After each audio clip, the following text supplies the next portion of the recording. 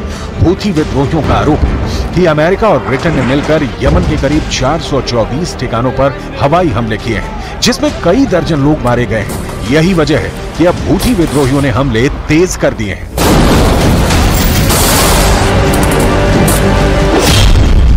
Iran समर्थित Houthi विद्रोहियों के प्रवक्ता याया सारिया ने दावा करते हुए कहा कि लाल सागर में अमेरिका के 2 जहाजों पर हमला किया गया है, जिसमें से एक जहाज अमेरिकी विध्वंसक है, जबकि इजरायल का एक क्रूज जहाज हूथी हमले का शिकार हुआ है। हूथी ने अमेरिका और इजरायल के जहाजों पर नौसैनिक मिसाइलों से हमला किया है। हूथी के दावे के मुताबिक उसके हमले में अमेरिकी जहाज मैस यॉर्कटाउन, अदन की खाड़ी में एक अमेरिकी विध्वंसक और हिंद महासागर में इजरायली जहाज MSC